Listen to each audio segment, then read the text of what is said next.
శ్రీమహాగణాధిపతయే నమః.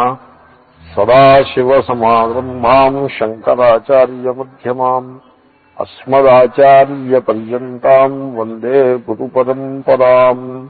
ఓం భద్రం కర్ణేభిః శృణుయామదేవాః భద్రం పశ్యేమాక్షభిర్యజత్రాః స్థిరైరంగైస్తుష్టువాగుంసస్తనూభిః యశేమ దేవహితం యదాయుః.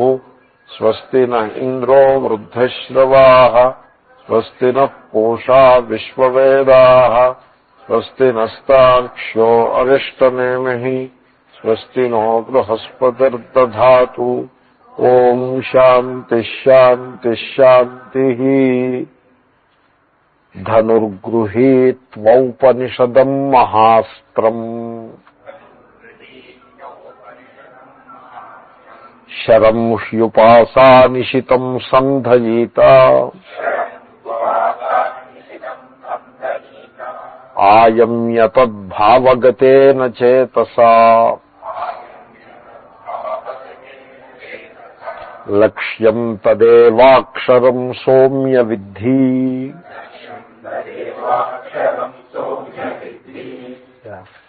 హే సౌమ్య తదేవ అక్షరం బ్రహ్మ లక్ష్యం విద్ధి. ప్రసన్నమైన చిత్తము గలవాడా సౌమ్య, ఆ అక్షర పరబ్రహ్మయే నీవు లక్ష్యముగా తెలుసుకో. అంటే సర్వజగత్కారణమైన అక్షర పరబ్రహ్మయందు మనస్సును లగ్నము చేయుట, మనస్సును విలీనము చేయుట. అయితే సర్వజగత్కారణం బ్రహ్మ ఎక్కడ ఉన్నది అంటే హృదయమునందు ఆత్మ చైతన్య రూపముగా ఉన్నది. సో ఈ ఉపాధి అంటే ఈ ఫిజికల్ బాడీ ఏదైతే కలదో దీని యందు దట్ ఇన్ఫినిట్ అనంతమైన అనంత శక్తి సంపన్నమైన పరబ్రహ్మ దీని యందు ప్రకటమవుతూ ఉన్నది. That is the greatest vision of Upanishads. So కాబట్టి ప్రత్యక్షంగా, ప్రత్యక్షం అంటే కంటి ముందు కనబడుతుందని కాదు, అపరోక్షంగా సాక్షాత్ అపరోక్షంగా ఆ పరబ్రహ్మను నీవు నీ యొక్క ఆత్మస్వరూపంగా తెలుసుకోగలుగుతావు. సో మనస్సుతోటే తెలుసుకోగలుగుతావు, చేతస మనస్సుతోటి తెలుసుకుంటావు. మనస్సుతో తెలుసుకోవడం అంటే ఘటాన్ని తెలుసుకున్నట్టుగా తెలుసుకోవడం కాదు. ఘటాన్ని తెలుసుకునే సందర్భంలో మనస్సు యందు జ్ఞాతృత్వము అంటే తెలుసుకునేది, ఘటమునందు తెలియబడేది జ్ఞేయత్వము అనే విభాగము, ఆ డివిజన్ ఉంటుంది. సో అలాగ తెలుసుకోదు మనస్సు, అలా బ్రహ్మను అలా తెలుసుకోదు. అలా తెలుసుకుంటే ఆ బ్రహ్మ మనస్సు కంటే కూడా అల్పం అయి కూర్చుంటుంది, మనస్సు కంటే అల్పం అవుతుంది. సో ఏమన్నా ఐన్స్టీన్ కనిపెట్టిన ఫార్ములా గొప్పదా, ఐన్స్టీన్ గొప్పవాడా? ఐన్స్టీన్ గొప్పవాడు కదండి, ఆ ఫార్ములాని కనిపెట్టినవాడు ఆయన గొప్పవాడు కదండి. కాబట్టి బ్రహ్మ గొప్పదా, బ్రహ్మను తెలుసుకున్న మనస్సు గొప్పదా అంటే బ్రహ్మను తెలుసుకున్న మనస్సు గొప్పదని తేలుతుంది. కాబట్టి అలా కాదు, ఆ విభాగం ఉండడానికి వీల్లేదు. మనస్సు పరబ్రహ్మను ఎలా తెలుసుకుంటుందంటే తాను పరబ్రహ్మ కంటే వేరుగా లేకుండా పరబ్రహ్మ యందు విలీనమై ఆ విధంగా పరబ్రహ్మను తెలుసుకుంటుంది. తెలుసుకోవడం అంటే అంతే, పరబ్రహ్మ రూపంగా ఉండటం పేరే పరబ్రహ్మను తెలుసుకునుట. తరంగము సముద్రమును తెలుసుకునుట అంటే సముద్రం ఇటును తరంగం ఇటు నిలబడి అలా చూస్తూ ఎదురు బదురు చూస్తూ తెలుసుకుంటుందని అలాగేమీ ఉండదు.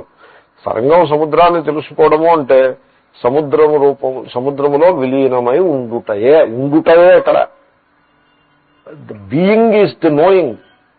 You cannot know the truth, you can only be the truth.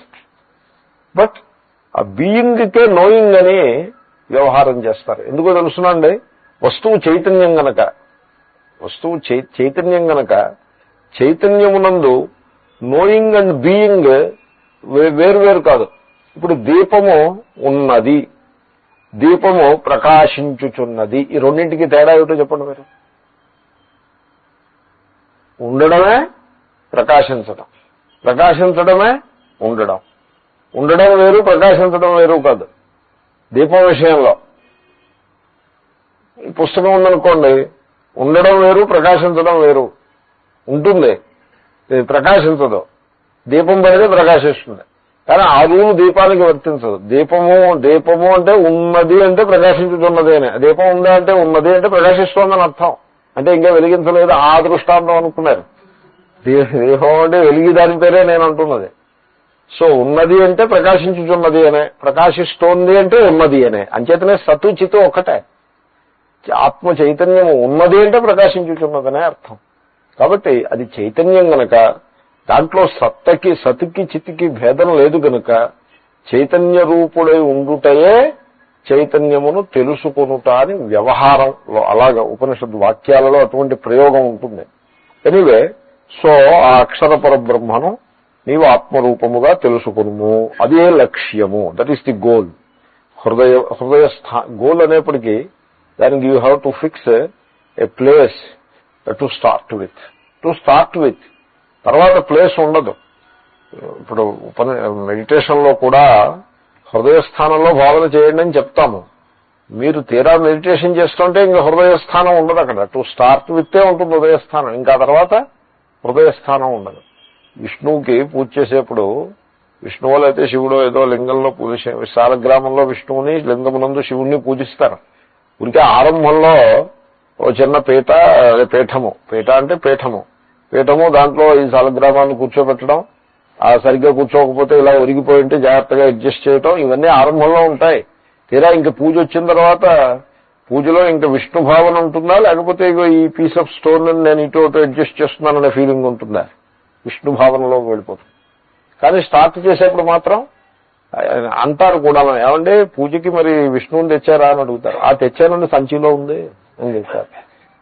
నిజంగా రుద్రాభిషేకానికి దానికి శివుణ్ణి తెచ్చారా లేదా, లింగం తెచ్చారా అని అడుగుతారు, శివుణ్ణి తెచ్చారా అని అడుగుతారు. పూర్వం వాళ్ళు శివుణ్ణి తెచ్చారా అనే అడుగుతారు.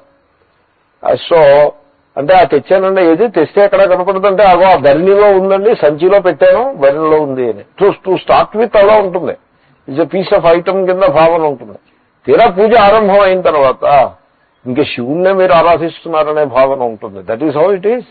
అలాగే స్థాన నిర్దేశం ఊరికే తాత్కాలికంగా చేసినా కొద్దిసేపట్లోనే మనస్సు ఆ స్థాన భావనకి అతీతంగా చైతన్యమునందు విలీనమై ఉంటుంది. సో అది లక్ష్యము. ఆత్మ చైతన్యము హృదయస్థానములో ప్రకటమవుతున్నది, అది లక్ష్యం.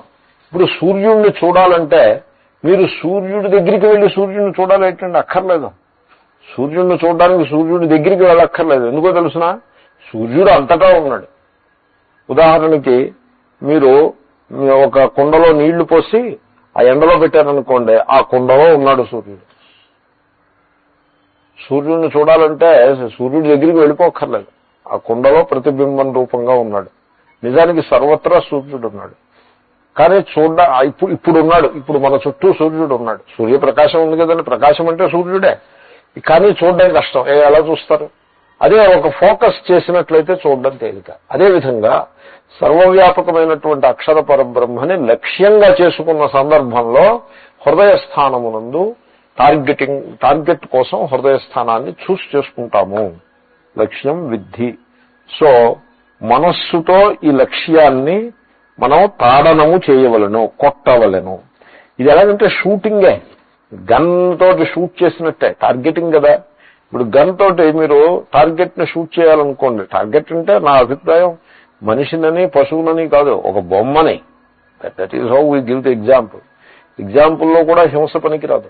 హింసకి అసలు సరిగ్గా ఎగ్జాంపుల్లో కూడా హింసని చెప్పకూడదు. బొమ్మని గన్ తోటి టార్గెట్ ప్రాక్టీస్, ఒలింపిక్స్ లో గన్ షూటింగ్ ఉంటుంది, దాని గురించి చెప్తున్నాను నేను. సో ఆ షూట్ చేసినప్పుడు మీరు గన్నుని, బోర్ ఉంటుంది చూడండి, ఆ బోరు క్లీన్ చేసుకోవాలి. బోర్లో కనుక డస్ట్ ఉన్నట్లయితే, బోర్ అంటే ఆ బోర్లోంచే గన్ వెళ్తుంది, ఆ బుల్లెట్ వెళ్తుంది. ఆ బోర్లో డస్ట్ ఉందనుకోండి, బుల్లెట్ యొక్క ప్రాజెక్టరీ అండ్ ఆల్సో వెలాసిటీ రెండు కూడా ఆల్టర్ అయిపోతాయి. అది బుల్లెట్ ఒక పర్టికులర్ ప్రాజెక్టరీలో వెళ్తేనే టార్గెట్ ని హిట్ చేస్తుంది. బుల్లెట్ పరాబులిక్ గా వెళ్తుంది. పోనీ వాటెవర్, ఆ వెళ్ళేప్పుడు ఆ డస్ట్ ఉందనుకోండి, డస్ట్ ఉంటే దాని వెలాసిటీ మారిపోతుంది, ప్రాజెక్టరీ మారిపోతుంది, మీరు కరెక్ట్ గా పే చేయాలనుకుంటారు, అది వెళ్ళి ఆ లక్ష్యానికి కొంచెం యువతలు పడుతుంది. కాబట్టి బోర్ని క్లీన్ చేసి పెట్టుకోవాలి. తర్వాత బోర్ని క్లీన్ చేసిన తర్వాత బుల్లెట్ ని లోడ్ చేయాలి గన్లో. Second step loading. Second load చేసిన తర్వాత థర్డ్ స్టెప్ ఆ ఐపీస్ ను ఏదో చూసి కంటితోటి జాగ్రత్తగా చూసి టార్గెట్ ని ఫిక్స్ చేయాలి. Fixing the target. Fourth step bullet ని ఫైర్ చేయాలి. టార్గెట్ ని కొట్టమంటే గన్ పట్టడం తరగడ కొట్టడం కాదు, ఈ పనులన్నీ చేసి చేయాల్సి ఉంటుంది. సో అదేవిధంగా అక్షర పరబ్రహ్మ హృదయ స్థానంలో ప్రకాశిస్తూ ఉన్నది, అది లక్ష్యము అని చెప్పినప్పుడు మనస్సుతోటి ఆ లక్ష్యాన్ని మీరు భేదించాలి అన్నప్పుడు మనస్సుకి కొంచెం ఇప్పుడు ఎలాగైతే గన్ ప్రాక్టీస్ లో ఈ స్టెప్స్ చెప్పానో అలాంటి స్టెప్స్ కొన్ని చేయాల్సి ఉంటుంది. ఫర్ ఎగ్జాంపుల్, మనస్సుని సంసారిక విషయముల నుండి మనస్సుని వెనుకకు మరల్చవలెను. తర్వాత ఉపాసానిశితం. తర్వాత మనస్సుని సంసారిక విషయాలకి వెనుకకు మరల్చడానికి ముందు కూడా అసలు మనస్సుని రాగద్వేషములు బాగా తగ్గించుకుని మనస్సు ప్రసన్నముగా ఉండవలని. మనస్సు ప్రసన్నంగా ఉండాలండి. అది దాన్ని బాగా అభ్యాసం చేయాల్సి ఉంటుంది. మనస్సు ప్రసన్నంగా పెట్టుకోవడం మనకి చేత కాదనుకోండి, అప్పుడు ఈ వేదాంతం వర్కౌట్ కాదు.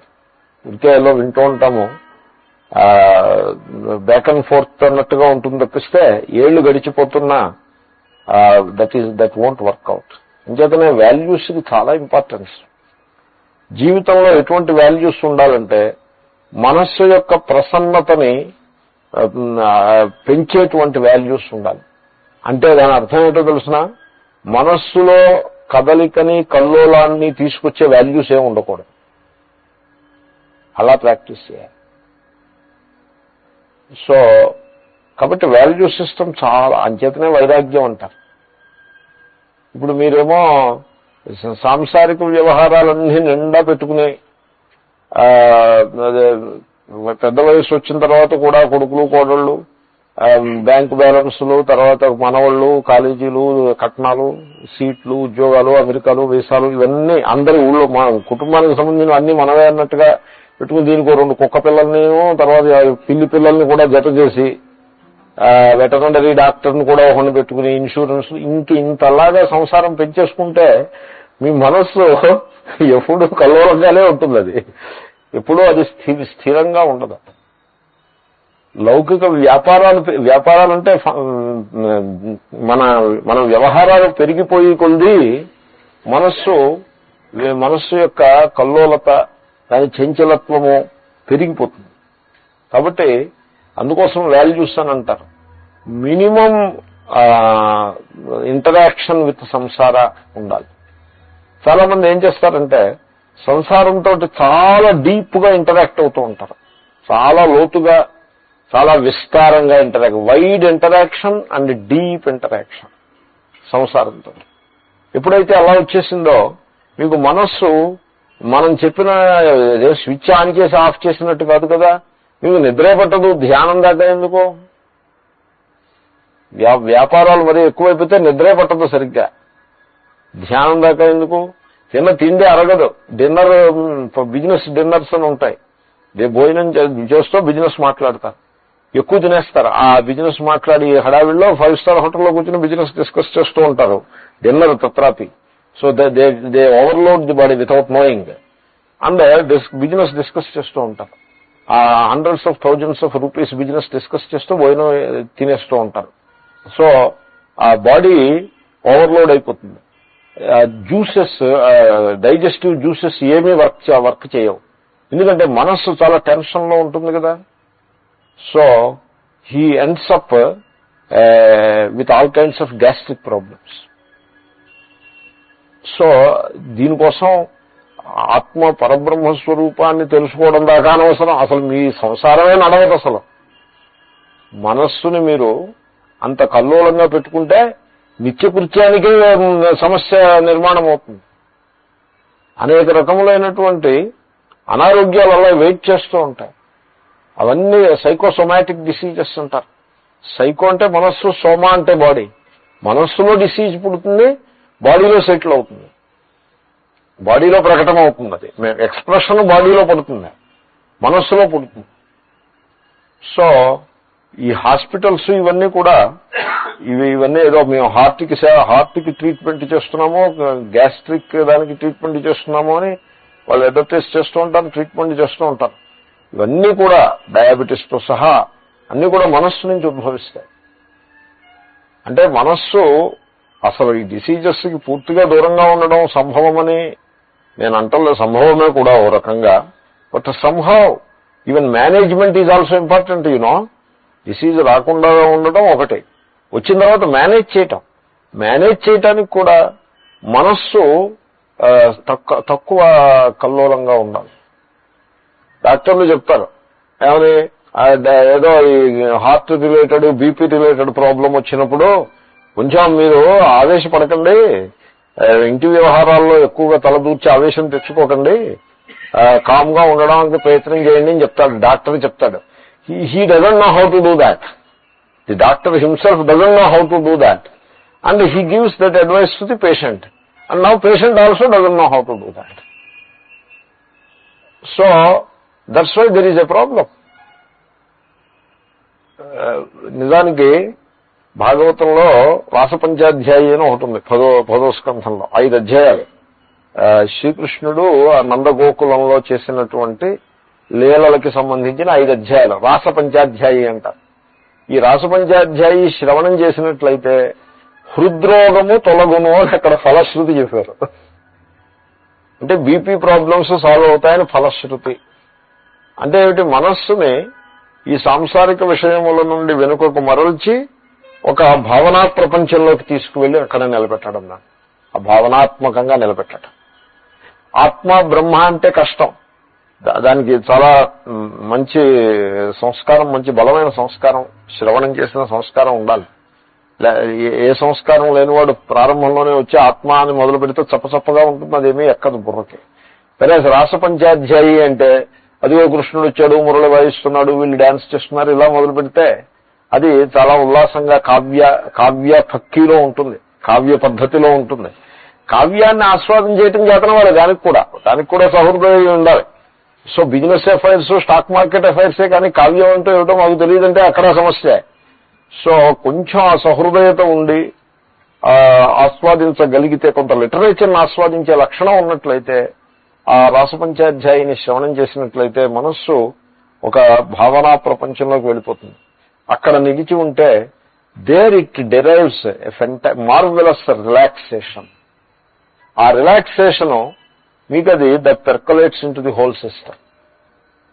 మనం సంసారంలో బతకూడదు, భావనా ప్రపంచంలో బతకాలి. సో పడవ, రామకృష్ణ పరమహంస చెప్పినట్టుగా పడవ నీటిలో ఉండాలి కానీ నీరు పడవలో ఉండకూడదు. ఆ రకంగానే మనం సంసారంలో ఉండాలి కానీ సంసారం మనలో ఉండకూడదు. You should be in the world, because you cannot help it. You cannot be out side the world. ఎవరు ఉండలేరు. మీరు ఋషికేశ్ వెళ్ళినా వరల్డ్ అక్కడ ఉంటుంది, ఉత్తరకాశీలో కూడా ఉంటుంది world. So you cannot avoid being in the world. Don't be of the world. The very big difference. In the world ఉండడం తప్పదు, ఆఫ్ ది వరల్డ్ ఉండక్కర్లేదు. సంసారంలో మనం ఉండాలి కానీ మనలో సంసారం ఉండకూడదు. సో ఆ రకంగా ఈ వైరాగ్యం అనేది చాలా ఇంపార్టెంట్ సంసారం విషయంలో. వైరాగ్యం లేకుండా చాలా సింపుల్ లైఫ్ ఉండాలండి, వెరీ సింపుల్ లైఫ్. అన్ని అంశాల్లోనూ వేషము, భాష, భూష అంటే అలంకారం, అన్నింట్లోనూ కూడా సింపుల్ లైఫ్ ఉండాలి. అంచేతే సన్యాసులకి భస్మ సజెస్ట్ చేస్తారు. అదేదో ఇలా భస్మ పెట్టుకుంటే శివుడికిను, ఇలా పెట్టుకుంటే విష్ణుగా, all that is not the way it is. ఈశ్వరుడు ఇన్ని రకాలుగా ఉండడు. ఈశ్వరుడు ఒక్కడే. మీరు శివుడన్నా ఆ ఈశ్వరుడే, విష్ణు అన్నా ఈశ్వరుడే. ఇలా పెట్టుకుంటే ఒకటే, అలా పెట్టుకుంటే మరొకటి. It is all silly. That is not the issue. So కావాలంటే కుంకుమాలును దానికి కొంచెం ఫ్రాగ్రెంట్ ఐడియాస్, ఫ్రాగ్రెంట్ మెటీరియల్ వేసి మేము పెట్టుకోగలుగుతాం, అదేం సమస్య కాదు. కానీ సన్యాసికి భస్మ సజెస్ట్ చేశారు. భస్మ ఆఖరికి సర్వం భస్మ అయిపోతుంది, జాగ్రత్తగా ఉంటుంది. అలా పెట్టుకున్నప్పుడల్లా ఒకసారి గుర్తు. భస్మ ఇలా పొడుగ్గా పెట్టుకోవచ్చు కానీ అది ఆ సంప్రదాయం లేదు, ఇలాగే ఉంది. భస్మ పెట్టుకుంటారు సన్యాసులు. సో ఈ భస్మ మీద సూత సంహితలో ఒక అధ్యాయమే ఉంది, చాలా చక్కటి మీనింగ్ అది కూడా ఉంది దానికి. కాబట్టి వైరాగ్య ప్రధానంగా ఉండాలి, నివృత్తి ప్రధానంగా ఉండాలి. మీరు సంసారంలో అంతలాగా ఇందాక నేను మనవి చేశాను, అంత వైడ్గా అంత డీప్గా సంసారంలో వ్యవహరిస్తుంటే మీరేమో ఇప్పుడు మెడిటేషన్ చేస్తాను అని మెడిటేషన్కు అపాయింట్మెంట్ తీసుకుని దానికి ఒక టైం ఫిక్స్ చేసి వీళ్ళు అక్కడ కూర్చుంటే మెడిటేషన్ అయిపోదు, అలా వర్కౌట్ కాదు అది. దేర్ఫోర్ మనస్సుని ఆ ఆత్మ సాంసారిక విషయముల నుండి వెనుకకు మరల్చవలెను. ఆయమ్య ఆకృష్య ఇంద్రియముల ద్వారా మరల్చాలి. ఇంద్రియాలని లోక వ్యవహారాల్లో ప్రసరింపజేస్తూ మేము మనస్సుని కంట్రోల్ చేసుకుంటాము అని ఇదో పిచ్చి, అలా వర్కౌట్ కాదు అది. మనస్సు సంసారంలోకి పారిపోతూ ఉంటుంది, ఇంద్రియముల ద్వారానే పారిపోతుంది. ఈ 5 ద్వారాల ద్వారా సంసారంలోకి పారిపోతూ ఉంటుంది. కాబట్టి మీరు మనస్సుని సంసారము నుంచి వెనుకకు మరల్చుట అంటే సేంద్రియం అంతఃకరణం. చాలా ఇంపార్టెంట్ పాయింట్. కొంతమంది అంటారు మేము మామూలుగా మీరు చెప్పివి చెప్తూ ఉండండి, మేము ఇక్కడ మాల తిప్పుతూ ఉంటారు. అంటే ఈ మాల తిప్పడం అంటే మనస్సు జపం చేస్తూ ఉంటుంది, చేయి మాల తిప్పుతూ ఉంటుంది, నోటితో మాట్లాడుతూ ఉంటాను, కంటితో చూస్తూ ఉంటాను, మీరు చెప్పేవన్నీ చెవితో వింటూ ఉంటాను, అలా వర్కౌట్ కాదు. మీరు మాల తిప్పాలంటే మనస్సుని మాల తిప్పడం అంటే జపం చేయడం కదండి. సో మనస్సుని ఇంద్రియములతో సహా వెనుకకు మరల్చాల్సి ఉంటుంది. అక్కడ శంకరుల చేతనే సేంద్రియం అంతఃకరణం అని చాలా భావగర్భితమైన విశేషణం, very significant adjective. That is the trick. మనస్సుని వెనుకకు మరల్చే ట్రిక్ ఏమిటంటే ఇంద్రియాల ద్వారా ప్రత్యాహారం. పతంజలి మహర్షికి చాలా బాగా నిరూపణ చేస్తారు. సో పతంజలి మహర్షి దృష్టాంతం ఏమిచ్చారంటే, ఈ బీస్ ఉంటాయి, తుమ్మెదలు. ఈ తుమ్మెదలకి నాయకుడు ఒకటి ఉంటాడు. వాటిల్లో సోషల్ స్ట్రక్చర్ ఉంటుంది తుమ్మెదల్లో. ఈ తుమ్మెదల నాయకుడు ఒకటి ఉంటాడు, నాయక తుమ్మెద, గండు తుమ్మెద అంటారు దాన్ని. ఈ నాయకుడు తుమ్మెద ఇటు వెళ్తే ఈ మొత్తం తుమ్మెదలన్నీ అటు వెళ్తాయి. ఆ నాయకుడు తుమ్మెద అటు నుంచి ఇటు వచ్చిందనుకోండి, ఈ మొత్తం తుమ్మెదలన్నీ ఇటు వస్తాయి. ఈ పక్షులు చూడండి, తుమ్మెదలు కూడా అలాగే బిహేవ్ చేస్తాయి. మనస్సు ఆ గండు తుమ్మెద వంటిది, ఇంద్రియములు ఆ మిగతా తుమ్మెదల వంటివి అని ఆయన వ్యాఖ్యానం చేశారు. సో మనస్సు అన్ని కలిసి ఉంటాయి. You cannot handle mind separate and other things separate. It is all a single unit. ఆ తుమ్మెదల గుంపులాగా గుంపు అంతా మూవ్ అవుతూ ఉంటుంది. ఆ గండు తుమ్మెద వచ్చేసి గూట్లో కూర్చుందనుకోండి, అది పట్టు లోపలికి వెళ్ళిపోయి కూర్చుందనుకోండి, ఈ మిగతా తుమ్మెదలు వెళ్ళిపోయి దాని లోపలే కూర్చుంటాయి, బయటికి రావు. అదేవిధంగా కాబట్టి ఇంద్రియముల ద్వారానే మనస్సు ప్రవర్తిస్తూ ఉంటుంది కనుక సేంద్రియమంతఃకరణం, ఇంద్రియ వ్యాపారములను, ఇంద్రియములు అంటే జ్ఞానేంద్రియములు 5, కర్మేంద్రియాలు కూడాను జపం చేసేప్పుడు ఇటు పచారాలు చేస్తూ జపం చేయరు. ఎందుకంటే నడుస్తున్నారనుకోండి, కాళ్ళే నడుస్తాయి అనుకోవద్దు మీరు. కాళ్ళు నడుస్తుంటే మనస్సు కూడా ఎంగేజ్ అయి ఉంటుంది ఓ రకంగా.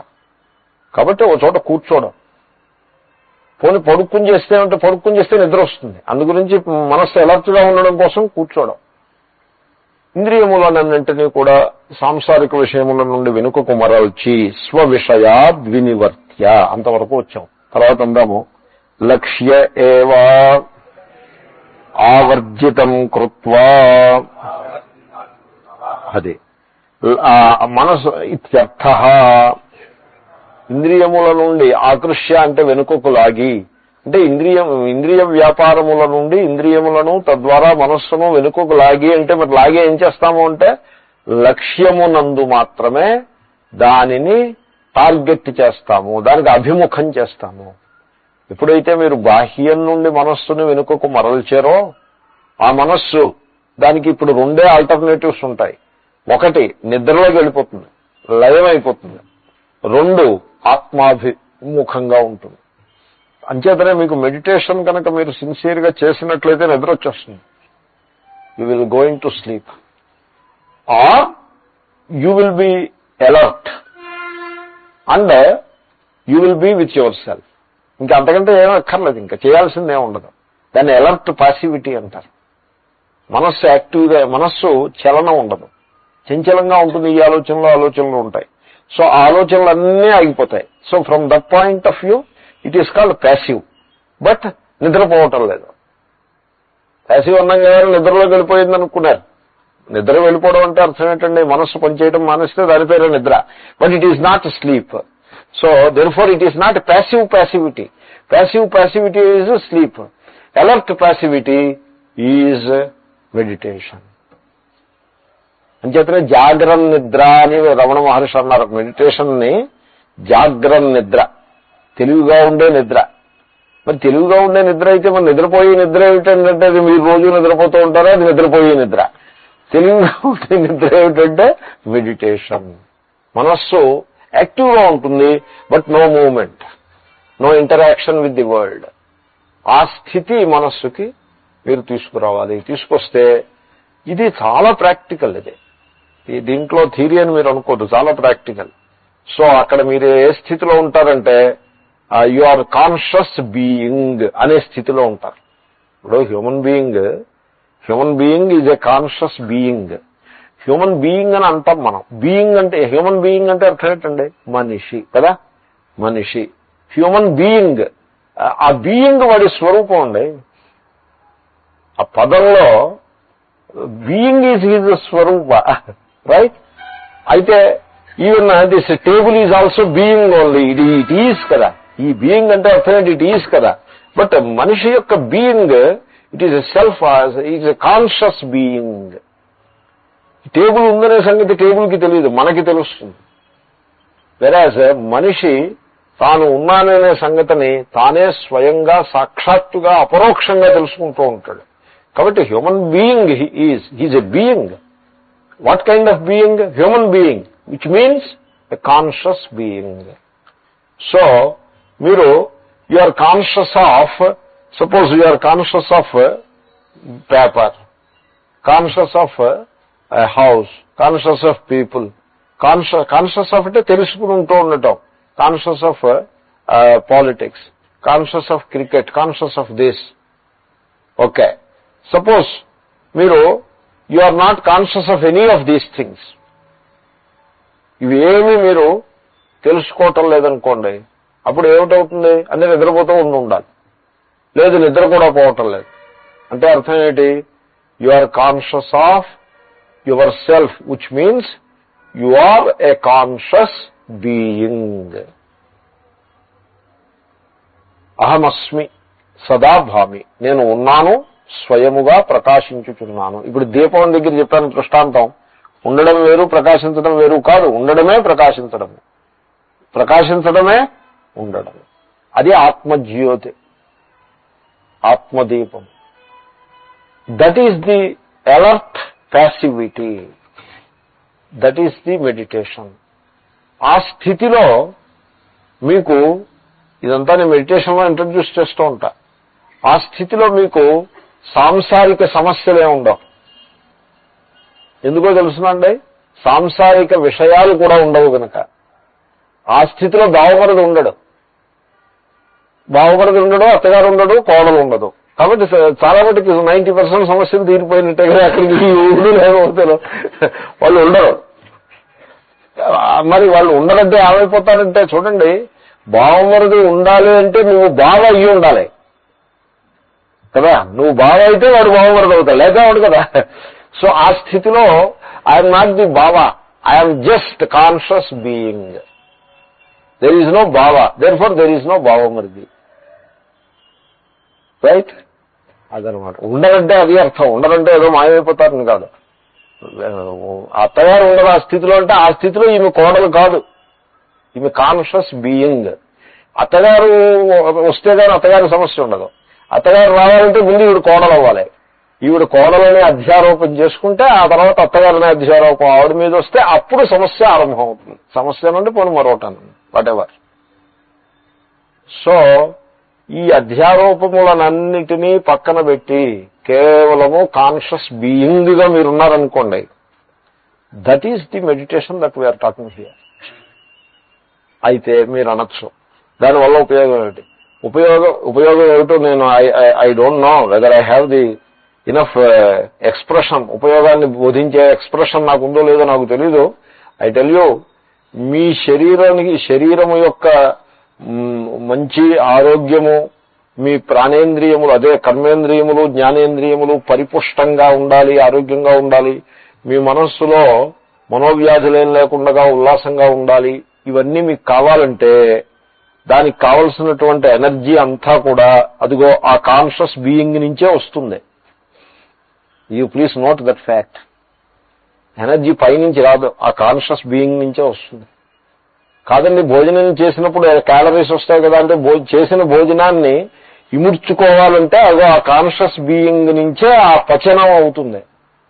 ఆ పచన సామర్థ్యం కూడా అన్నాన్ని శరీర పుష్టిగా మార్చాలంటే అన్నం తనంతట తానేం మారిపోదు. ఆ కాన్షియస్ బీయింగ్, ఆ ప్రాణశక్తి దాని నుంచి వస్తుంది. అన్నాన్ని ఆకలింపు చేసుకునే ప్రాణశక్తి, ఆ పచన శక్తి, జఠరాగ్ని కూడా కాన్షియస్ బీయింగ్ నుంచే వస్తుంది. కాబట్టి అది ఉండబట్టే మీరు ఉన్నారు కాబట్టే సంసారం ఉంది, ఇల్లు వాకిలి బంధుత్వాలు ఇవేవే ఉన్నాయి. అదే లేకపోతే ఏ విషయం ఉండదు. కాబట్టి that is your home, true home. అది మనం ఇల్లు విడిచి ఏదో సామెత చెప్తారు. ఆ హోమ్ని చేరుకోవడం చేతగాక నేనేమో స్వర్గానికి వెళ్ళి దేవుని దర్శిస్తానంటాడు. So that is how that is the లక్ష్యం. దాన్ని ఆ హోమ్ని your true home it is, and that is the లక్ష్యం. అదే పరబ్రహ్మ, అక్షర పరబ్రహ్మ. దాన్ని లక్ష్యంగా చేసుకోవాలి. ఆవర్జితం కృత్వేత్యర్థ అంటే మనస్సుని ఆ బీయింగ్ వైపు అభిముఖంగా పెట్టుకోవాలి. It is an attitude. ఈ మైండ్, ఇప్పుడు మైండ్ అంటే what is mind? It is a ray of consciousness. That is what mind is. ఎందుకంటే మీరు మైండ్ తోటి ఘటాన్ని తెలుసుకుంటారు. ఘట జ్ఞానం తెలుసుకోవాలంటే ఆ రే కాన్షియస్, ఆ ఆత్మ చైతన్యములో స్పందన రావాలి. ఆ స్పందనకే మనస్సు అని పేరు. ఆ చైతన్య స్పందన నేత్రేంద్రియం ద్వారా ఘటం మీద పడి ఘటాన్ని ప్రకాశింపజేయాలి. అప్పుడే ఘట జ్ఞానం కలుగుతుంది. Then only you can become conscious of the part. Part consciousness ఎలా వస్తుంది? కాన్షియస్నెస్ నుంచి పార్ట్ కాన్షియస్నెస్ వస్తుంది. Because you are a conscious being, you are conscious of part. Because you are a conscious being, you are conscious of happiness, you are conscious of unhappiness. Because you are a conscious being. కాబట్టి మీ true home is that consciousness. ఇప్పుడు ఆ ray of consciousness ని మనస్సు, రే of consciousness is mind. అది sense organs ద్వారా, జ్ఞానేంద్రియముల ద్వారా మీరు బాహ్య ప్రపంచం మీదకి ప్రసరింపజేస్తే then you become conscious of the outer world. మీరేం చేస్తారంటే ఇక్కడ ఆ రే ఆఫ్ కాన్షియస్నెస్ ని బాహ్య ప్రపంచం మీదకి ప్రసరింపజేయడం మానేస్తారు. అంటే అర్థం ఏంటి? The ray of consciousness is focused upon itself. అంటే then what happens? Nothing happens. It remains as consciousness. There is nothing, there is not a thing to be conscious of. Part ఉంటే you become part conscious. There is no such thing ఏమీ లేదు. Therefore you are conscious of yourself as a conscious being అంతే. And that conscious being which is not having any definition. దానికి definitions ఏమి ఉండవు. ఎందుకంటే definition ఉండాలంటే so many things have to come. ఏ రకమైన కేటగరైజేషన్స్, డెఫినిషన్స్ ఏమి ఉండవు. ఎంతవరకు అంటే దేశ కాలములు కూడా ఉండవు. దాని నుంచే పుడతాయి దేశకాలాలు. So you reach, you become conscious of the conscious being which is timeless. Time అన్నది unless time is a product of thought. Thought ఉన్నప్పుడే టైం ఉంటుంది. థాట్ లేకపోతే టైం ఉండదు. థాట్లో భాగంగా ఉంటుంది టైం. ఇప్పుడు పార్ట్ ఉందనుకోండి, పార్ట్ థాట్ ఉంది. ఈ పార్ట్ థాట్ లో there are a few concepts, there are a few parameters in it. This is part means this is nothing else కదా. ఈ రూపము ఇలాగే ఉంది, మరో రూపంగా లేదు. This is now and not any other time, and here not anywhere else. అవి ఉన్నాయి. అంటే ఏమున్నాయన్నమాట? నామరూపాలు, దేశకాలాలు 4 ఉన్నాయి దాంట్లో థాట్లో. కాబట్టి థాట్లో 4 ఉంటాయి. వీడు అసలు ముందు థాట్స్ ని ప్రాజెక్ట్ చేస్తుంటే దెన్ పాస్ట్, ప్రజెంట్, ఫ్యూచర్ అనే division, time division, it is a part of the thought. మీరు ఎప్పుడైతే థాట్లెస్ స్టేట్ కి వెళ్ళారో, అంటే ఏంటి, instead of focusing the consciousness on a given thing, ఒక థింగ్ మీద మీరు ఫోకస్ చేశారనుకోండి కాన్షియస్నెస్ ని, that is what is called a thought. ఎప్పుడైతే మీరు గివెన్ థింగ్ మీద ఫోకస్ చేయటం మానేశారో, that means you reverse the focusing. So you focus the ray of consciousness upon itself. అంటే దీపం అలాగ ప్రకాశించేస్తుంటే ఒక అద్దం ఏదో పెట్టేసి ఆ దీప ప్రకాశాన్ని, పెన్సిల్ ఆఫ్ రేస్ ని 90 degrees వాపస్కి కొడతాం అనమాట. Something like that, a physical model. అప్పుడు then there is no thought. And in that thoughtless state it is same as timeless state. So timelessness అంటే ఎప్పుడో ఇంకో 5 బిలియన్ ఇయర్ల తర్వాత వస్తుంది టైమ్లెస్నెస్ అనుకున్నారు. Timelessness is now. టైమ్లెస్నెస్ ఎప్పుడో భవిష్యత్తులో ఉండదు. Timelessness is now when the mind resolves. కాబట్టి దట్ కాన్షియస్ బీయింగ్ అని అన్నామే, that is the timeless being. That is of course it's spaceless also. And అదియే లక్ష్యము, అదియే దాన్ని పరబ్రహ్మ ఎందుకు అనాల్సి వచ్చిందంటే అది దేశ కాలములకు అతీతమైంది కనుక. Timeless is superior to time and what all that is there in the time. Spaceless is superior to space and what all that is contained in the space. అది బ్రహ్మ అంటే. అంచేత నేను చెప్తుంటా బ్రహ్మ అంటే ఓ బండరాయిలాగా ఏదో ఎక్కడో ఉంటుంది అనుకున్నారు. అలా కాదు, ఇది బ్రహ్మ అంటే. అది లక్ష్యము. కాబట్టి మనస్సుని ఆ స్థితికి తీసుకువెళ్ళాలి. కాబట్టి ఇప్పుడు సంసారం ఎక్కడుంది? మనస్సు అటు తిరిగితే సంసారం, అటు తిరగడం మానేసి తన మీదకి తానే ఫోకస్ చేసుకుందనుకోండి బ్రహ్మ. కాబట్టి సంసారం ఎక్కడుంది? మనస్సులో ఉన్నది. బ్రహ్మ ఎక్కడ ఉన్నది? అదే మనస్సులో ఉన్నది. Mind is the bridge between mortality and immortality. So ఆ విధంగా మనస్సుని అందుకోసమే వైరాగ్యం అని చెప్పడం. వైరాగ్యం అందుకోసమే అవసరం. వైరాగ్యం లేకపోతే మనస్సు సరళంగా తన అంతర్ముఖం కాలేదు. సో ఆ లక్ష్య ఏవ ఆవర్జితం కృత్వా ఇత్యర్థ. దాని మీద భాష్యకారులు అంటున్నారు చూడండి. నేను చాలాసార్లు అంటూ ఉంటాను, ఎందుకన్నానో నాకేం తెలీదు, అదో సంస్కారం చేత అంటూ ఉంటాను. భాష్యకారులు ఏమంటున్నారు చూడండి. నహి హస్తేనేవ ధనుషః ఆయమనమిహ సంభవతి. ఆయన అంటున్నారు ఏదో ధనుస్సు పట్టుకుని ఇలా సాగతీసినట్టుగా ఇక్కడ ఏదో సాగతీయడాలు అవి ఉంటాయనుకుంటారేమో, అలాగేమనుకోకండి అంటున్నారు. Could you get my point? Yeah. So it's a physical model ఏం కాదు, ఇది ఇట్స్ ఏ డిస్క్రిప్షన్. అర్థం చేసుకోవడం కోసం అలా చెప్పాం కానీ ఇక్కడ ధనస్సు ఉందని, ఆ ధనస్సు ఇలా లాగమని, ఆ ధనస్సు ఇలా లాగినప్పుడు ఇక్కడి నుంచి ఇక్కడికి వస్తుందని, all that is it's not a physical model. ఆయన అలా ఎందుకు చెప్పాల్సి వచ్చిందంటే ఇది ఒక ఫిజికల్ మోడల్ కింద కన్వర్ట్ చేసే మహానుభావులు లోకంలో నిండా ఉంటారు. ఎప్పుడు రెడీగా వెయిట్ చేస్తూ ఉంటారు. దాన్ని ఫిజికల్ మోడల్ కింద కన్వర్ట్ చేసేస్తారు. అన్ని ఫిజికల్ మోడల్స్ కింద కన్వర్ట్ చేసి కూర్చోబెడతారు.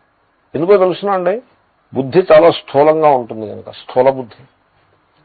దృశ్యతే త్వగ్రియయా బుద్ధ్యా సూక్ష్మయా సూక్ష్మదర్శిభి. సో మంచి మంత్రం. సెకండ్ హాఫే గుర్తుకొస్తుంది, ఫస్ట్ హాఫ్ ఎప్పుడు గుర్తుకు రాదు. గూఢోత్మా న ప్రకాశతే అని ఉంటుంది. గూఢ ఆత్మ న ప్రకాశతే. కఠోపనిషత్తులో ఈ ఆత్మ పరబ్రహ్మ గూఢంగా ఉంటుంది, కనపడదు. కానీ మీ మనస్సు సూక్ష్మదర్శిత్వాన్ని నేర్చుకుంటే అప్పుడు కనపడదు అని అంటారు. అలాగే కాళిదాస్ అంటాడు, కళ్ళు ఉండడము అంటే చక్షుష్మత్త అంటే చూపు గలవాడు అంటే ఇలా పత్రిక ఇలా కళ్ళు పెట్టుకుని ఇటు చూసేవాడు చూపు గలవాడని కాదు. చక్షుష్మత్తాతు శాస్త్రేణ సూక్ష్మ కార్యార్థదర్శిన. ఆ సూక్ష్మమైనటువంటి తత్వాన్ని చూడగలిగే ఆ జ్ఞానము, ఆ జ్ఞాన నేత్రము అది ఉంటే వాడు కళ్ళు గలవాడు, వాడు చూపు గలవాడు అని అంటాడు కాళిదాసు మహాకవి. కాబట్టి చాలా సూక్ష్మమైనటువంటి విచారము అవసరం, సూక్ష్మమైన బుద్ధి కావాలి. కొంతమందికి బండబారిపోతుంది బుద్ధి, సహజంగా సూక్ష్మంగా ఉంటుంది, సహజంగా ఉంటుంది, కానీ బండబారిపోతుంది. ఎందుకు బండబారిపోతుందో తెలుసునండి, సంసారంలో పడిపోయి సంసారమే సర్వం అనుకోవడం, తర్వాత ఓపెసరు దేవుడు దెయ్యం అన్నా కర్మలో ఇరుక్కుపోవడం, కర్మ దాటి పైకి లేవలేకపోవడం, దాంతో మనస్సు బండబారిపోతుంది. అటువంటి వాడికి ఆత్మవిచారానికి యోగ్యత ఉండదు. యోగ్యత ఉండదంటే వాడిని కండెమ్ చేస్తున్నామని మీరు అనుకోవద్దు. He cannot handle it. సత్వగుణంలోకి రమ్మంటాం. సత్వగుణంలో కూడా మైండ్ యొక్క యాక్టివిటీ తక్కువగా ఉంటుంది, ప్యాసివ్గా ఉంటుంది mind. But it is an alert passivity. It is not passivity, very alert passivity. You are alert, you are conscious of only just being, nothing else. అది సత్వగుణాన్ని ఆ విధంగా, దాన్నే కామ్నెస్, కంపోజర్, క్వైట్నెస్, సిరీనిటీ, ఇవన్నీ పదాలన్నీ దానికే వాడతారు. ప్రసన్నత, దేవుడు ప్రసాదం ఇస్తారు చూడండి, ఈ ప్రసన్నతే ప్రసాదం. ప్రసాదము అంటే ప్రసన్నత. ప్రసాదే సర్వ దుఃఖానాం హానిరస్యోపజాయతే. ప్రసన్న చేతసో యాషు బుద్ధి పర్యవతిష్టతే. 2వ అధ్యాయంలో శ్రీకృష్ణుడు అంటాడు, నీ మనస్సు ప్రసన్నంగా ఉంటే అటువంటి ఆ మనస్సు, బుద్ధి అంటే మనస్సే అక్కడ, అది తన స్వరూపమైనటువంటి ఆ సచ్చిదాత్మయందు స్థిరపడిపోతుంది. నీ మనస్సు ప్రసన్నంగా, అది ఆ బ్రహ్మజ్ఞానం నీకు కలుగుతుంది. ఇప్పుడు అటేపోటు సంసార, నీకు సంసారం ఏమైపోదు, సంసారం చక్కగా ఉంటుంది. ఎటొచ్చి ది సర్వ దుఃఖానాం హాని, సంసారంలో అనేక అంశాలు నీకు దుఃఖాన్ని కలిగించే అంశాలు ఉన్నాయే, అవన్నీ కూడా పోతాయి అవుతాయి. అత్తగారు అలాగే ఉంటుంది, కానీ అత్తగారి వల్ల మనస్సులో క్లేశం కలగదు. కోడలాగే ఉంటుంది, కోడల వల్ల క్లేశం కలగదు. What a thing it is, right? అది ప్రసన్నత అంటే. అన్నీ అలాగే ఉంటాయి. డబ్బు కారు గరాజులో ఉంటుంది, డబ్బు బ్యాంకులో ఉంటుంది. అత్తగారు ఒంటింట్లోనో లేకపోతే ఆవిడ ఓ చోట ఆవిడ కూర్చుని ఉంటారు, కోడలు ఉన్న చోట కోడలు ఉంటారు, భర్త ఉంది చోట భర్త, ఎవరు ఉండాల్సిన స్థానాల్లో వాళ్ళు ఉంటారు. మన మనస్సు ప్రసన్నంగా ఉంటుంది. And we can bless everybody, అందరినీ బ్లెస్ చేయొచ్చు ఆ ప్రసన్నత నుంచి. ఆ మాధుర్యము, ఆ ప్రసన్నతయే మాధుర్యము. పాలు తీయగా ఉంటాయి, పంచదార వేయక్కర్లేదు. పాలు తీయగా ఉంటాయి, పంచదార వేస్తేనే తీయగా ఉంటాయా? నో. అలాగే ప్రసన్నమైన మనస్సులో మాధుర్యం ఉంటుంది. ఆ మాధుర్యము అది బయటకు వస్తుంది. లోపల నుంచి మాధుర్యం బయటికి రావాలి. బయట నుంచి మాధుర్యం లోపలికి వెళ్ళాలంటే పుల్లారెడ్డి స్వీట్లు కొనుక్కుని తింటే వెళ్తుంది మాధుర్యం. అలా కాదు. మాధుర్యం ఒక్కటే కాదు, ఇంకా other things also will go. Cholesterol and other things also. సరే, ఈ మాధుర్యము ఇది కొలెస్ట్రాల్ని కరిగించేసే మాధుర్యం. ఇది మధురాధిపతి యొక్క మాధుర్యం. మధురాధిపతే రఖిలం మధురం. అన్నీ మధురమే, సర్వం మధురమే. వేణురు మధుర, సో కుంజా మధుర, ఎవ్రీథింగ్ ఈజ్ మధుర. మనస్సులో మధురంగా ఉన్నప్పుడు సర్వము మధురము. ఇది మధురాష్టకం మీరు వినే ఉంటారు. అన్నీ మధురమే. సో ఆ విధంగా ఆత్మనిష్టను పొందవలను. మనస్సుని బాగా బుద్ధి నిర్మాణం చేసుకోవాలి అని నిన్న మీకు మనవి చేశాను కదా. So that is how one he has to do. So ఇక్కడ మెటఫర్ అన్నది అది ఫిజికల్ గా తీసుకోకూడదు. చేత్తో పట్టుకుని ధనస్సు లాగినట్టుగా ఫిజికల్ కాదు అది. ఓన్లీ ది ఐడియా ఈజ్ సంసారము నుంచి మనస్సుని వెనుకకు మరల్చవలను. Metaphor only. సో శంకరులు అలా అన్నారంటే వీళ్ళు పొరపాటు పడిపోతారేమో, మనం చెప్పకపోతే అని అనిపించి ఆయన ఆ మాట అన్నారని నేను అనుకుంటున్నా. సో నహి హస్తేనేవ ధనుష ఆయమనమిహ సంభవతి. ఎందుకంటే ఇందాక అన్నాను, మళ్ళీ అంటున్నాను, లోకంలో స్థూల బుద్ధితో ఆలోచించే వాడికి ఆ స్థూలంగా ఉండాలి. దేవుడంటే హృదయంలో దేవుడు ఉన్నాడంటే వాడికి అది అర్థం కాదు.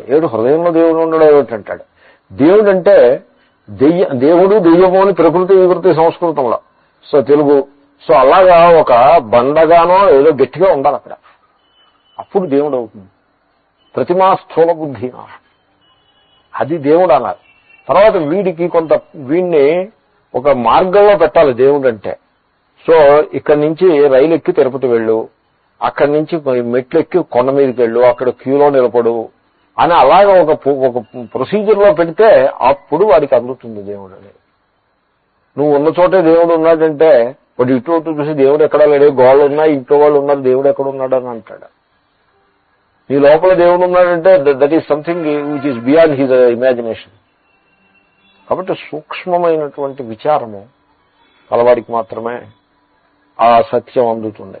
ఈ స్థూల బుద్ధి వాడికి ఈ మాటలు చెప్పారనుకోండి, వాడు దాన్ని కూడా స్థూలంగా మార్చేస్తాడు. సో ఈ స్థూలత్వము పెద్ద సమస్య. సర్వమును స్థూలంగా పరిశీలించి చాలా ప్రాబ్లం.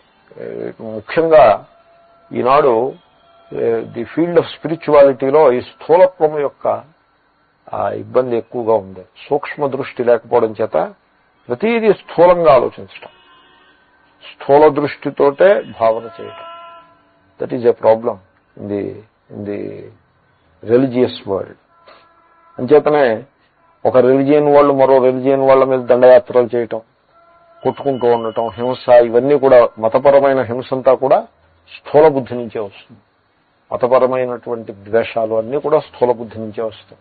సూక్ష్మ బుద్ధి కల వాడికి సమస్య ఎప్పుడూ ఉండదు.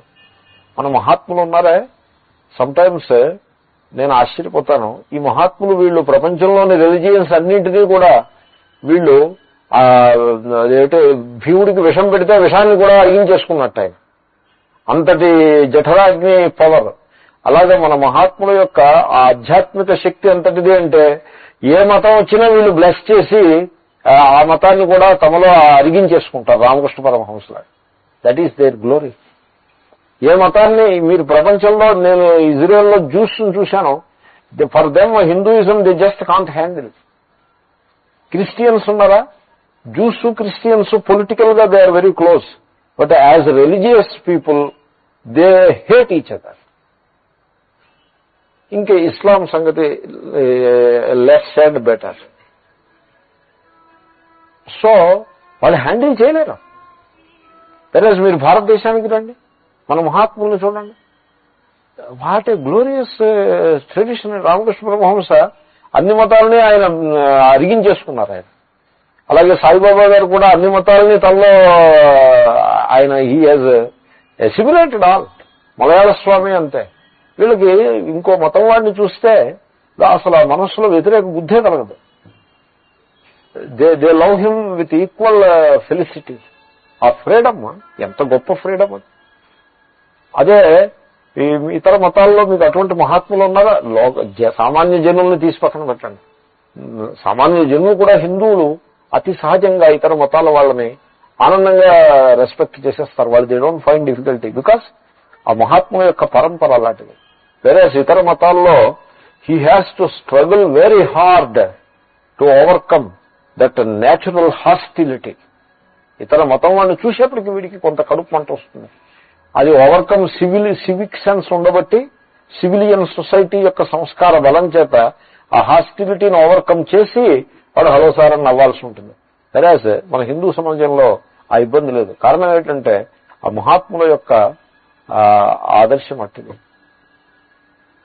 ఇదంతా నేను ఎందుకు చెప్పానంటే స్థూల బుద్ధిని దాటి సూక్ష్మ బుద్ధికో ఇలా ఉంటుంది సుమా అని చెప్పడం కోసం చెప్పాను.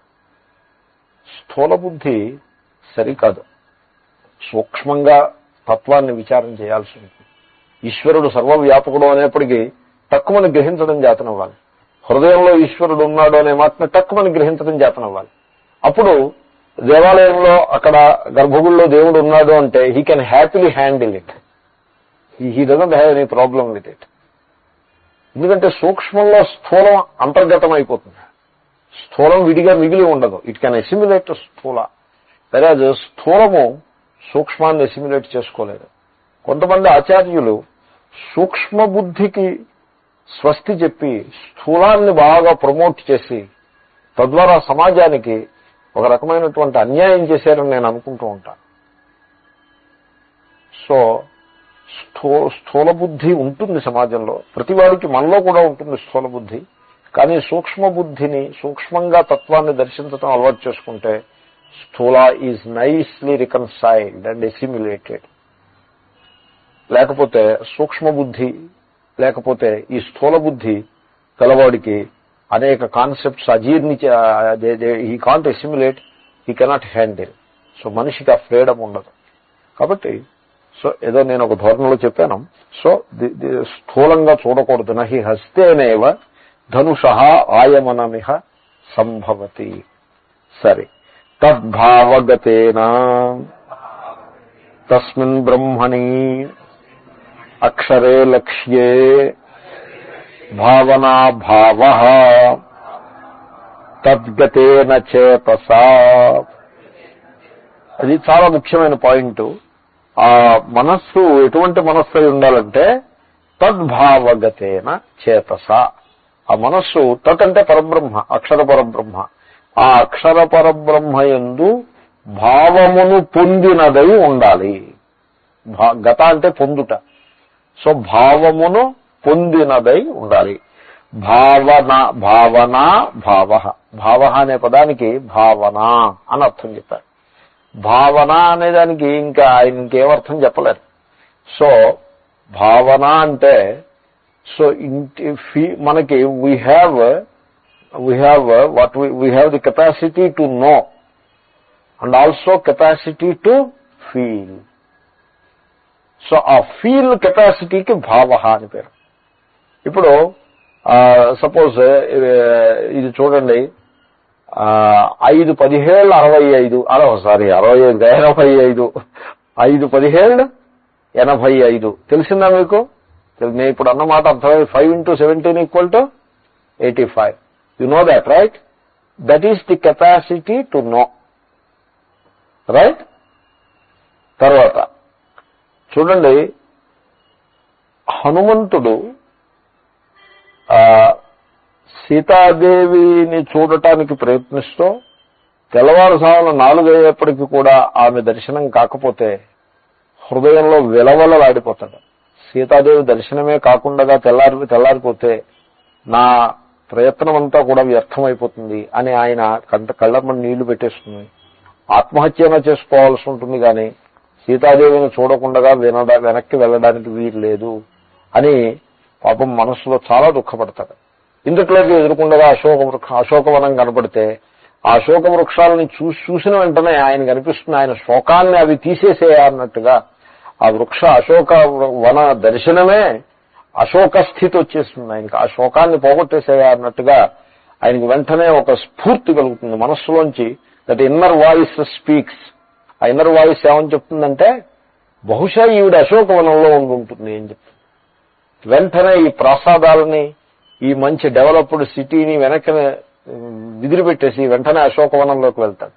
అశోకవనంలో అడుగు ముందుకు వేస్తూ ఉంటేనే ఆ తెల్లవారుజామున ఒక చిరుగాలి వీచి ఆ పచ్చటి పుష్పములు అన్నీ కూడా ఆయన మీద పడితే అదేదో చెట్లన్నీ కూడా హనుమంతుడిని ఆహ్వానిస్తూ పుష్పాలను వెదజల్లుతున్నాయా అన్నట్టుగా అనిపిస్తుంది. ఎంతో ఉల్లాసంగా ముందుకు అడుగు వేస్తాడు, సీతాదేవిని దర్శిస్తాడు. ఇప్పుడు ఇదంతా చెప్పాను. ఇప్పుడు now is there a difference in your mind when I said 5 into 17 = 85 and when I described this? ఏదైనా డిఫరెన్స్ ఉందంటారా లేదంటారా? ఉందంటారా? ఆ డిఫరెన్స్కే భావన అని పేరు. 5 into 17 = 85లో భావనే ఉంటుంది. You can only know it and leave it. వెరాజ్ సీతాదేవిని హనుమంతుడు అశోకవనంలో కనుగొన్నాడు అనే దాంట్లో ఒక ఫీలింగ్ ఉంటుంది, ఒక భావన ఉంటుంది. ఆ భావన అది అవసరం. నేను రామాయణం పాఠం చెప్పేవాడిని ఎప్పుడో 15 ఏళ్ల క్రితం చెప్పాను, ఈ మధ్యకాలంలో చెప్పలేదు. కానీ సేలోర్స్బర్గ్లో రామాయణం చెప్పాను. It came like that. అక్కడ నేను రామాయణ క్లాస్లో 50% ఆఫ్ ది, నా అనుభవం మీకు చెప్తున్నాను, 50% ఆఫ్ ది పీపుల్ అమెరికన్స్ ఉంటారు. తర్వాత ముఖ్యంగా నేను రామాయణం ఎస్పెషల్లీ సుందరకాండ చెప్పినప్పుడు నాకు తెలిసి ఒక 25-30 అమెరికన్ ఫ్యామిలీస్ చాలా ప్రేమగా వినేవారు. ఎంతో ప్రేమగా. They never miss that class. Vedanta class అయినా మిస్ అవుతారు కానీ రామాయణం క్లాస్ మిస్ కాదు. నేను రామాయణాన్ని కథాకారులు చెప్పినట్టుగా చెప్పడం నాకు చేతే కాదు. ఇంకే అక్కడ ఉండే భావాన్ని చెప్పడమే ఎరుగుదును కానీ కథాకారుల్లాగా కథల్ని దాన్ని చాలా మిస్టీరియస్ గా తయారు చేసి చెప్పడం నాకు చేత కాదు. అసలు అక్కడ ఏదైనా ఓ పిసర సూపర్ న్యాచురల్ ఎలిమెంట్ ఉంటే దాన్ని నేను బాగా డైల్యూట్ చేసి మెటఫారికల్ గా చెప్పేవాడిని. సో అయినా ఎంతో ప్రేమగా వినేవారు. అయితే ఒక 5-6 పీపుల్ నా దగ్గరికి వచ్చారు. వాళ్ళు ఏమన్నారంటే, స్వామీజీ మీ రామాయణం క్లాస్ మేము ఎంజాయ్ చేయలేకపోతున్నాం అన్నారు. We're unable to enjoy and these 100 people కూర్చునేవారు. ఈ 100లో 95 people are enjoying and we're unable to enjoy. What is the reason అని అడిగితే నేను చెప్పాను, మీకు ఐ కెన్ అండర్స్టాండ్. ఎందుకంటే to enjoy Ramayana class either you should have that culture or you should grow into it. ఇక్కడ ఎంజాయ్ చేస్తున్న వాళ్ళలో అందరూ ఇండియన్స్ బాగా ఎంజాయ్ చేస్తారు, ఎందుకంటే వాళ్ళ రక్తంలో కల్చర్లో ఉంది. తర్వాత మిగతా అమెరికన్స్ 25-30 పీపుల్ ఎంజాయ్ చేస్తున్నారన్నానే, they have gradually grown into it. మేము ఎంజాయ్ చేయలేకపోతున్నాం అన్నారు, వాళ్ళు అప్పుడే కొత్తగా మన క్లాసెస్ అటెండ్ చేస్తున్నారు. వాళ్ళు వేదాంతా ఎంజాయ్ చేస్తారు. ఆయన వేదాంతం బాగుంది కదా అని రామాయణం క్లాస్కి వస్తే ఎంజాయ్ చేయలేరు. ఎందుకంటే వేదాంతాన్ని ఇంటలెక్ట్ ప్రధానంగా ఉంటుంది, అట్లీస్ట్ టు స్టార్ట్ విత్. దాన్ని మీరు భావన లెవెల్కి తీసుకురాలేకపోతే you cannot really grow, you cannot get the good benefit out of it. So వీళ్ళు రామాయణం విషయంలో ఏమైందంటే వాళ్ళు అంటారు, what is the big deal?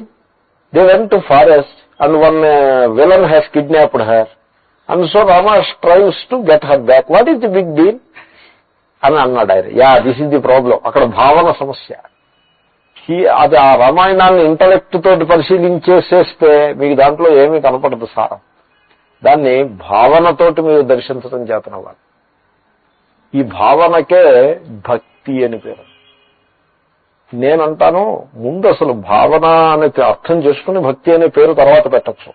మీరు ఆ అర్థం చేసుకోవడం లేకపోతే ఆ భక్తిని కూడా స్థూలంగా తయారు చేసి పెడతారు. భక్తి అంటే రంగు బట్టలు కట్టుకోవడం, లేకపోతే నామాలు పెట్టుకోవడం, లేకపోతే ఇలా విభూతి పెట్టుకోవడం, లేకపోతే జుట్టు ఒక రకంగా జుట్టు పెట్టుకోవడం, పిరక పెట్టుకోవడం, లేకపోతే ముండనం చేసుకోవడము అని ఈ విధంగా భక్తికి కూడా మీరు స్థూలంగా దాన్ని తయారు చేసి పెడితే అది భక్తి కాదు. మళ్ళా భక్త లక్షణాల్లో వేషం కానీ, భాష కానీ, హెయిర్ స్టైల్ కానీ, వస్త్రాలు కానీ, నామం కానీ, లేకపోతే తిలకం కానీ ఏమీ చెప్పలేదు భక్త లక్షణాల్లో. ఇవేమీ చెప్పలేదు.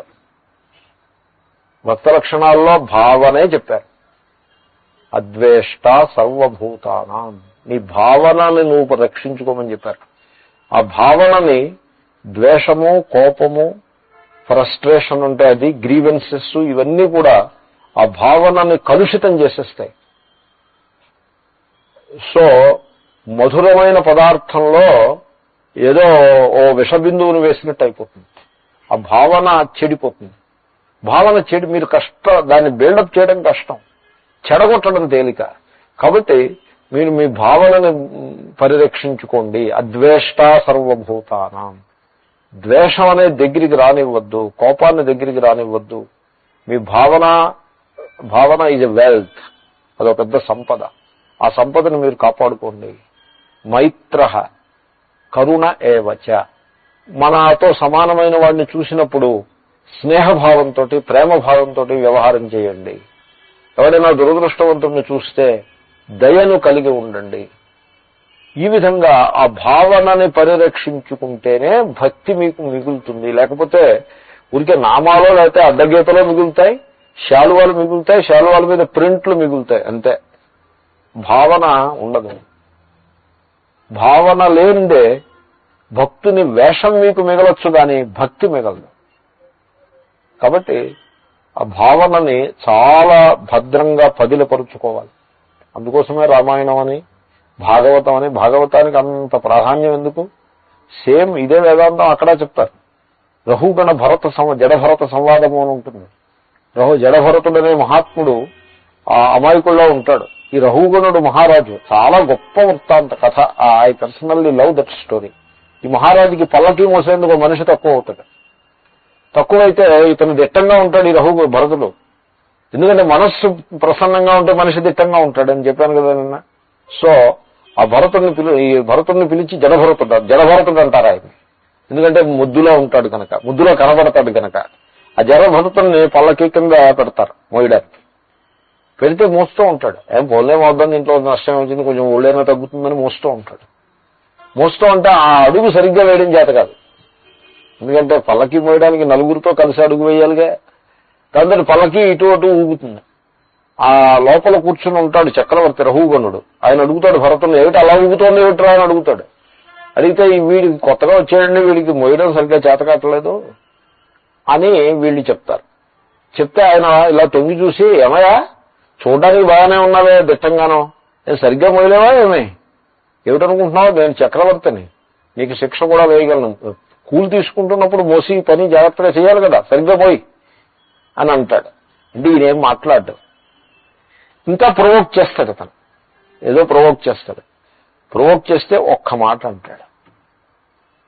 ఆ మాటలో ఆత్మ దేహ అనాత్మ వివేకానికి సంబంధించిన ఓ మాట అంటాడు. ఈ రహుగణుడు అంతకుముందు వేదాంత ఆత్మవిచారం చేసి ఉన్న మహారాజు. వెంటనే పలక్కి దింపడ్రా అంటాడు. దిగి పల్లకీలోని బయటకు వచ్చి భుజం మీద ఉన్న కండువా నడువు కట్టి అడ్డంగా కాళ్ళ మీద పడతాడు. మీ చేత మోయించుకున్నందుకు నన్ను మీరు క్షమించాను అంటేగాని నేను మీ పాదాలు వదిలిపెట్టను అని. ఆ తర్వాత ఆయన దగ్గరే ఆత్మజ్ఞానాన్ని ఉపదేశం తీసుకుంటాడు. చూడండి, ఆత్మజ్ఞానం చెప్పే పద్ధతులు అనేక ఉన్నాయి, కానీ ఈ కథ ఎలా ఉంది, ఎంత అద్భుతమైన గాథ అంటే అక్కడ వర్ణనాది కూడా ముందు ఆ భావాన్ని నింపి ఆ తర్వాత ఆత్మవిచారాన్ని చెప్తారు. That is the beauty. అలాగే కపిల దేవహూతి సంవాదం కూడా అంతే. ఆ తల్లి కొడుకుల ప్రేమ అది ఎంతో బాగా బిల్డప్ చేసుకొచ్చి భావనని బాగా పదిలం చేసి పోషించి హృదయంలో, సాధకుని హృదయంలో భావనని పోషించి ఆ తర్వాత ఆత్మస్వరూపాన్ని బోధిస్తారు. కాబట్టి భావన లేనిదే ఆత్మజ్ఞానము కుదరదు. అదే నేను మీకు మనవి చేస్తే శుష్క వేదాంతం అయిపోతుంది. కాబట్టి భక్తి నిండా హృదయంలో ఉండాలి. ఆ భావన ఫీలింగ్ అంటారు. ఆ ఫీలింగ్ లేకుండా సర్వం కల్విదం బ్రహ్మ అనేదాన్ని you have to feel it finally. If you know it nothing happens, you have to feel it. నోయింగ్కి ఫీలింగ్కి తేడా ఏమిటో తెలుసునా? అనాత్మగా మిగిలిపోయి దాన్ని నోయింగ్ అంటారు, ఆత్మలో భాగం అయిపోతే ఫీలింగ్ అంటారు. అది సంగతి. ఇప్పుడు క్రికెట్ స్కోర్ విన్నారనుకోండి, క్రికెట్ మీద ఇంట్రెస్ట్ లేకపోతే you know the score, I know the game and I know the score, no Indians should win అని ఉందనుకోండి, భావనలో ప్రవేశించిందనుకోండి, ఇప్పుడు then the score means a lot more. భావన లేదనుకోండి, score doesn't mean much, score means only score. భావన ఉంటే score means score and also something more. కాబట్టి ఆ భావన అనేది చాలా ముఖ్యం. It's a big wealth. మీకు ఆత్మ వెల్త్ కాదు, ఎందుకో తెలుసిన, ఆత్మ మీరే. ఆత్మ గురించి మీరు కొత్తగా చేయాల్సిందేం లేదు. ఆత్మ బ్రహ్మది. ఆ సత్యాన్ని తెలుసుకోవడానికి కొంతమందికి ఆలస్యం అవ్వచ్చు, కొంతమందికి తొందరగా తెలియచ్చు, but that is the truth. దాంట్లో ఇంకా మళ్ళీ దో రాయ్ నహీ హై ఇస్మే. ఈ మధ్యన ఇదో డైలాగ్ అక్కడ వెలుపడుతూ ఉంటుంది, దో రాయ్ నహీ హై. There are no two opinions about it, there is only one truth. గురించి రెండు ఒపీనియన్స్ ఉండవు, truth is always one. So ఆత్మ ఈజ్ బ్రహ్మ, that is a foregone conclusion. దాని గురించి మీరు కొత్తగా చేయాల్సిందేం లేదు, ఇట్ ఈజ్ ఇండీడ్ దేర్. కానీ భావన అనేది మీరు సంపాదించుకుంటే ఆ వస్తువుని మీరు పొందగలుగుతారు.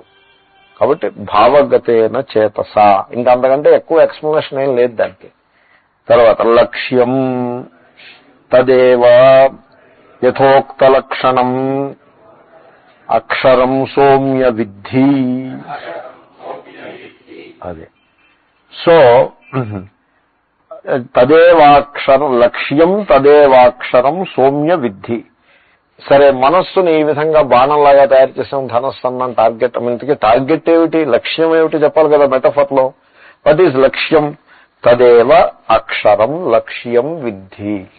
ఆ అక్షర పరబ్రహ్మయే లక్ష్యము, టార్గెట్ అని తెలుసుకో. నీ హృదయంలోనే ఉన్నది, నీ స్వరూపమేది, అది ఏ టార్గెట్ అని తెలుసుకో. అంచేతనే మహాత్ములు ఏమంటారంటే, వేదాంత ఆత్మజ్ఞానము అంటే ఈ వేదాంత విచారము it's a journey from your self to your self.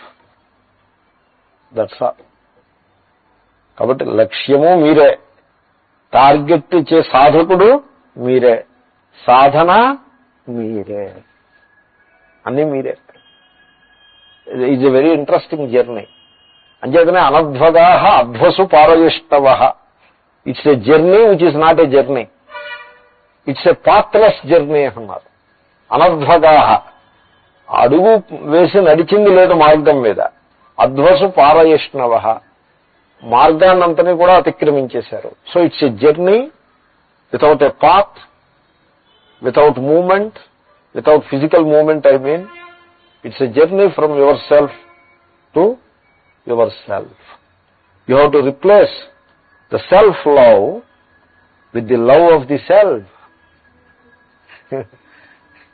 Self love అంటే దేహమే ఆత్మ అనుకుంటాం కదా, దేహం మీద ప్రీతి, దేహానికి సంబంధించిన వస్తువు పదార్థముల మీద ప్రీతి, సెల్ఫిష్నెస్ అని అర్థం. Self love is selfishness. So self love ని లవ్ ఆఫ్ ది సెల్ఫ్ తోటి రిప్లేస్ చేయాలి. ఆత్మ అంటే ఆ ఈగో మీద ఉండే ప్రేమని ఆత్మస్వరూపమునందలి ప్రేమగా పరివర్తనం చేయాల్సి ఉంటుంది. Self love has to be converted to love of the self. Is it clear?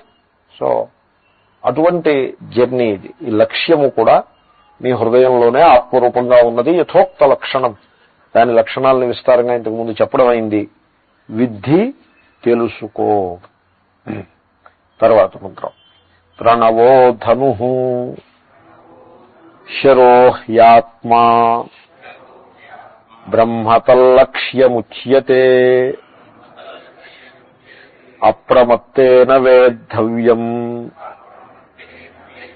శరవత్తన్మయో భవేత్. అది.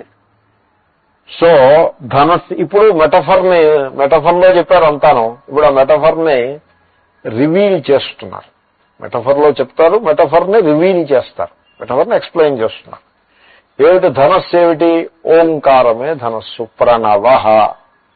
చూడండి, ఈ ప్రణవ అనే పదము చాలా గొప్ప పదం. అంటే అది భావనని ద్యోతన చేసే పదం. ఆ భావన, ఆ ఫీలింగ్ అనే ఆ ప్రేమని బోధించే పదం. ఎలాగంటే ఇప్పుడు చూడండి, భార్యని భర్త పేరు అడిగారు అనుకోండి, పేరు చెప్తారా? చెప్పరు. వారు, మా వారు అని అంటారు. మా వారు అని అంటారు, కానీ మిస్టర్ సుబ్బారావునో లేదా మిస్టర్ రామారావునో అలా చెప్పరు. మా వారు అని అంటారు. అంతే కదా? ఎవరినో ఊనో ఆనో పిలుస్తారు తప్పించి పేరు పెట్టి పిలవరు. ఎందుకని? పేరు పెట్టి పిలవడం అది మర్యాద కాదు. గురువుని పేరు పెట్టి పిలవరు. మరి ఎవరు పిలుస్తారు? గురువు గారు అంటారు, లేకపోతే స్వామీజీ అని, లేకపోతే గురువు గారిని అలా పిలుస్తారు, కానీ పేరు పెట్టి పిలవరు. సపోజ్ గురువు గారి పేరు మిస్టర్ శాస్త్రి అనుకోండి. సో మిస్టర్ శాస్త్రి అనే అమెరికన్స్ అప్పుడప్పుడు అలా పిలుస్తారు, వాళ్ళకి తెలియక, ఎందుకంటే ఆ కల్చర్ పరిస్థితి కాదు కనుక. సో కానీ మర్యాద కాదు, పేరు పెట్టి పిలవకూడదు. ఆత్మనామ, గురోర్నామ, నామాతి కృపణస్యచ. సో శ్రేయస్కామో నగృహ్ణీయాత్ జ్యేష్ఠాపత్య కళత్రయో అని మనుస్మృతికారుడు చెప్పాడు. సో గురువు గారి పేరు, భార్య పేరు, భర్త, కళత్ర అంటే లైఫ్ పార్ట్నర్, భార్య పేరు, భర్త పేరు చెప్పరు. పెళ్లి టైంలో మటుకు ఎక్సెప్షన్ ఇచ్చారు దానికి. మన సంప్రదాయంలో పెళ్లి టైంలో ఇంకా పెళ్లి అన్నది పూర్తి అవ్వలేదు కదా. It is in the process of consummation. Process లో ఉంది వివాహము, వీళ్ళు దంపతులు అనే ప్రాసెస్ నడుస్తోంది 1 or 2 days. ఆ ప్రాసెస్ పూర్తయ్యేప్పటికి ఇంకా దంపతులు అయిపోతారు. సో అంతవరకు ప్రాసెస్ లో ఉన్నారు కాబట్టి ఆ పేర్లవి ఇప్పుడు చెప్పేయమంటారు. భర్త పేరు భార్య, భార్య పేరు. వీళ్ళు అప్పుడు సిగ్గుపడతారు, అప్పుడు చెప్పరు. ఆ తర్వాత ఇంకా పేర్ల మీదే నడిపిస్తారు. మరి న్యాయంగా అయితే, శాస్త్రం ప్రకారం అయితే అప్పుడే చెప్పాలి పేరు, ఇంకా తర్వాత చెప్పకూడదు. మరి ఈ మధ్యకాలంలో ఫ్యాషన్లు వచ్చేసి పేర్లు పెట్టి పిలుస్తున్నారు. అలా పేర్లు పెట్టి పిలవడం ఫ్యాషన్ అయితే అవుతుందేమో కానీ మంగళం కాదని ఈ శాస్త్రం చెప్తున్నాయి. శ్రేయస్కామో నగృహ్ణీయాత్ అని. సో ఓంకారము సాక్షాత్తు పరబ్రహ్మ. ఓం అన్నా బ్రహ్మన్నా రెండు వేర్వేరేం కాదు. అంటే ఇప్పుడు నెక్లెస్ ను చూపించి ఇదే బంగారము అని చెప్పొచ్చు. కార్యమును కారణంగా ప్రతిపాదన చేయవచ్చు. ఎందుకంటే కార్యం కారణం కంటే భిన్నంగా ఎప్పుడూ ఉండదు కనుక.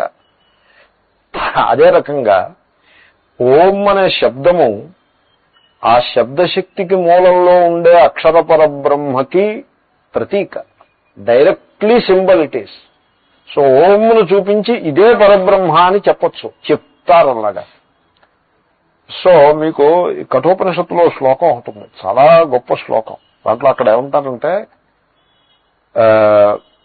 తత్తే పదం సంగ్రహేణ బ్రవీమి అని ఎండ్ అవుతుంది. సో సర్వే వేదాః యత్ పదమామనంతి తపాంసి సర్వాణి చ ఏదో ఉంది, యద్వదంతి యదిచ్ఛంతో బ్రహ్మచర్యం చరంతి తత్తే పదం సంగ్రహేణ బ్రవీమి అంటున్నాడు. పదం అంటే గమ్యము, మీరు చేరుకోదగిన గమ్యానికి పదము, గోల్. ఎటువంటి గోల్ అది? ఏ గోల్ని వేదములన్నీ బోధిస్తున్నాయో. సర్వే వేదాః యత్ పదం ఆమనంతి, ఏ వేదములన్నీ కూడా ఏ గోల్ని అవి బోధిస్తున్నాయో, ఏ గోల్ని చేరుకోవటం కోసం సాధకులు బ్రహ్మచర్యం వేదాధ్యయనం చేస్తున్నారో, తపస్సు చేస్తున్నారో, సాంసారిక భోగాలన్నింటినీ కూడా తిరస్కారం చేసేసి తపస్సు చేస్తున్నారు ఏ గోల్ని చేరుకోవడం కోసం. ఆ గోల్ని, ఆ లక్ష్యాన్ని నీకు ఒక్క మాటలో చెప్తా, సంగ్రహంగా చెప్తా. ఒక్క మాటలో అంటే సంగ్రహంగా చెప్తా. ఓకే, చెప్పు, వాట్ ఈజ్ ఇట్? ఓమిత్యేతత్, అది ఓం అని చెప్పారు. అలా చెప్పారు. Now you can. అంటే అది వైకుంఠమా కైలాసమా ఏమిటి? వాట్ ఈజ్ ఇట్ అంటే Om. What you mean by Om? Yeah, Om is Om. How? Om అంటే it's a sound. Sound what does it represent? Om అనే సౌండ్ వాట్ డస్ ఇట్? ఇప్పుడు ఘటః అన్నారు. పాణిని మహర్షి అన్నారు అగ్ని ఉంది. అగ్నేర్ ఢక్ అని ఓ సూత్రం దగ్గర విచారం చేశారు. అగ్నేర్ ఢక్, ఆగ్నేయ అనే రూపం తయారవుతుంది తద్ధితల్లో. అగ్ని అనే పదం, అగ్నికి ఢక్ ప్రత్యయం. ఢక్లో ఆ మిగులుతుంది, కకారం పోతుంది, ఈ కిత్తది, ఢకారం కూడా ఇత్సంజ్ఞ పోతుంది, ఆ మిగులుతుంది. బట్ అగ్నికి ఢక్ వచ్చును అని ఉంది అక్కడ, అగ్నేర్ ఢక్. అక్కడ మీమాంస ఏమని చేశారంటే అగ్నికి ఢక్ రావడం ఏమిటి? అగ్ని అంటే ఇక్కడ ఇలా మండుతోంది, దానికి ఢక్ ఏమొస్తుంది అంటే కాదండి, అక్కడ వేదిలో ఉన్న అగ్ని కాదు, నోట్లో ఉన్న అగ్నికి ఢక్ వస్తుంది. నోట్లో ఉన్న అగ్ని అంటే మీరు ఉచ్చరించే శబ్దానికి. నోట్లో అగ్ని ఉండడం ఏమిటి? నోట్లో అగ్ని ఉంటే నోరు కాలిపోవాలి, నోరు కాలిపోవట్లేదు కదా. అంటే అలా కదయా, నోట్లో ఒకటి ఉంది, అది ఆ వస్తువుకి అది ప్రతీక. నోట్లో ఏముంది? అగ్ని అని ఉంది. ఇప్పుడు ఈ నోట్లో ఉన్న అగ్ని అగ్ని అంటారా కాదంటారా? అగ్నే. ఎలాగా? యథార్థమైన అగ్నికి ఇది ప్రతీక. ప్రతీక అంటే సింబల్. కాబట్టి అగ్నేర్ ఢక్కు అంటే ఎదురుకుండా కూర్చున్న అగ్నికి, ఆ మండే అగ్నికి ఢక్కు విధించట్లేదు, నోట్లో ఉండే అగ్నికి ఢక్కు విధించారు.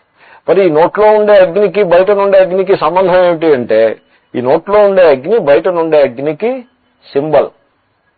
అదేవిధంగా మీరు ఓం అనగానే ఈ ఓం ఎక్కడి నుంచి వచ్చింది? హృదయంలోంచి వచ్చింది. హృదయంలో ఎవరు ఉన్నారు? ఈశ్వరుడు ఉన్నాడు. హృదయంలో ఈశ్వరుడు ఉన్నాడు. అసలు ముందు this is the fundamental truth. ఈశ్వర సర్వభూతానాం హృదయేషర్జున తిష్టతి. హృదయంలో ఉంటాడు ఈశ్వరుడు. సో ఆ హృదయంలో ఉన్న ఈశ్వరుడికి ఓం ప్రతీక. బంగారం చూపించమంటే నెక్లెస్ చూపించారనుకోండి, ఇప్పుడు బంగారం చూపించినట్టే కదా? చూపించినట్టే. అలాగే ఈశ్వరుణ్ణి నీకు చూపిస్తాను అని చెప్పి ఓం అంటాడు.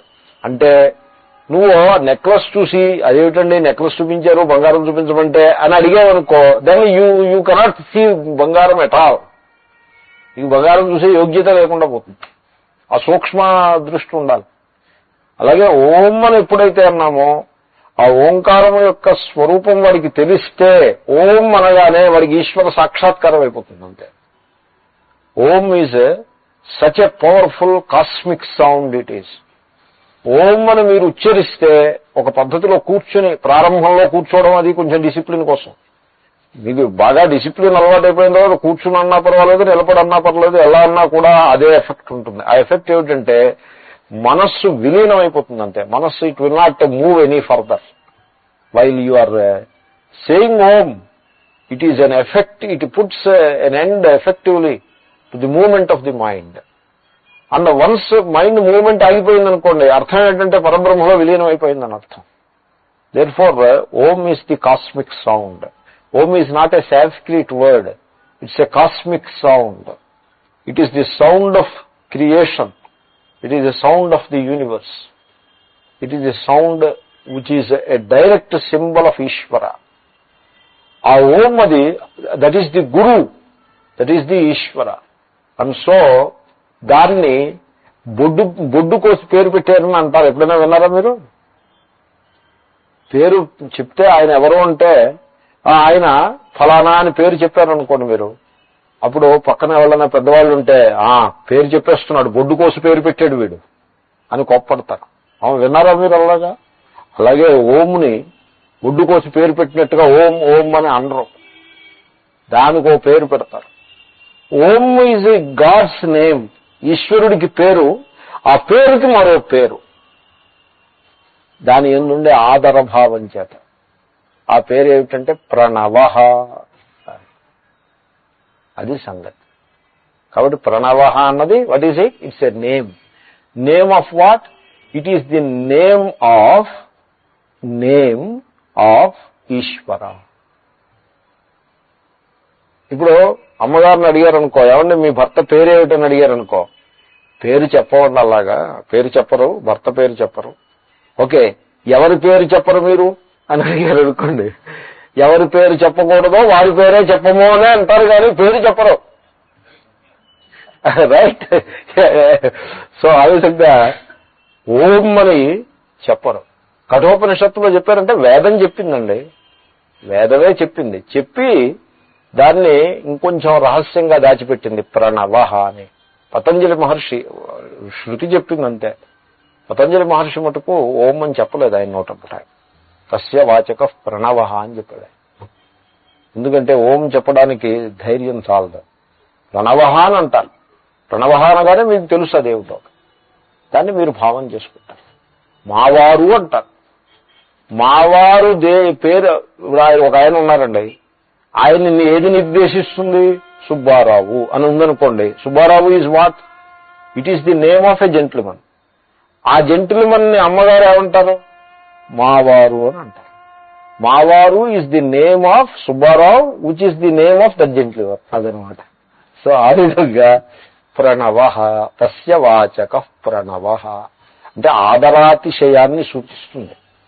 ఏమంటే ప్రణవం చేసుకోండి అని చెప్తారు. ఆవగతేన చేతస అనగానే ప్రణవ అనే పదం వచ్చింది. దానికి ప్రణవ అని ఎందుకు పేరు పెట్టాలి? మావారిని పేరు పెట్టడానికి ఏదో కారణం ఉంటుంది కదా. అలాగే ప్రణవ అంటే ప్రకృష్టం నవః ప్రణవ, అది నిత్య నూతనంగా ఉంటుంది. ప్రణవం పాతబడిపోవడం అంటూ ఉండదు దానికి. మీరు ఓం అని ఎప్పుడన్నా ఆ ఆత్మస్వరూపంలో నిమగ్నమవుతారు. ఆత్మస్వరూపం అనేది అది ఎప్పుడూ నూతనమే. ఎందుకో తెలుసిన? It is timeless. టైంకి పరిధిలో ఉంటే ఓల్డ్ న్యూ అనే కొత్త న్యూ, మీరు న్యూ అంటుండగానే ఓల్డ్ అయిపోతూ ఉంటుంది. కానీ ఆత్మస్వరూపము టైమ్లెస్, అది దానికి టైమే లేదు. కాబట్టి అది నిత్య నూతనం. నిత్య నూతనమైనటువంటి అక్షర పరబ్రహ్మణ, అక్షరం కదా అది, క్షరము లేనిది, నాశము లేనిది. సో నిత్య నూతనమైన అక్షర పరబ్రహ్మని నిర్దేశించేటువంటి నామం గనక ఆ నామం కూడా నిత్య నూతనమే, అది ఓల్డ్ అయ్యే ప్రసక్తే లేదు. కాబట్టి మీరు 30 ఏట ఓంకారం నేర్చుకున్నారనుకోండి, 90 ఏళ్ళు వచ్చినా మరణించే ముందు కూడా ఓం అలా పవిత్రంగా నిత్య నూతనంగా ఓమిత్యేకాక్షరం బ్రహ్మ వ్యాహరన్ మా మనుస్మరన్ యః ప్రయాతి త్యజన్ దేహం సయాతి పరమాంగతిం, శ్రీకృష్ణుడు 8వ అధ్యాయంలో. సో నిత్య నూతనంగా ఉండేటువంటి శబ్దము ఓంకారము. ఇది ఓంకారము. ఇంకొక పాయింట్ ఏంటంటే, కొంతమంది అంటారు ఓంకారం ఎవరో కొంతమంది చేయాలి, మిగతా వాళ్ళు చేయకూడదంటారు. దాని అభిప్రాయం ఏమిటంటే అదేదో ట్యాబు కాదు, అది there is a reason for it. ఓంకారము ఒక్కటి సన్యాసులకు విధించారు. ఓంకారం పక్కన ఇంకొకటి పెట్టుకోమన్నారు గృహస్థం. ట్యాబు కాదు, అంటే మీరు చేస్తే పాపం వస్తుందని కాదు అభిప్రాయం.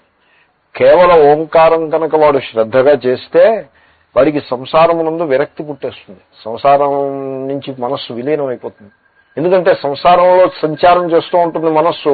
వీడు ఓంకారం చేసుకుంటే సంచారం ఆగిపోతుంది, ఆగిపోయి ఆత్మనిష్ఠుడిగా ఉండిపోతాడు.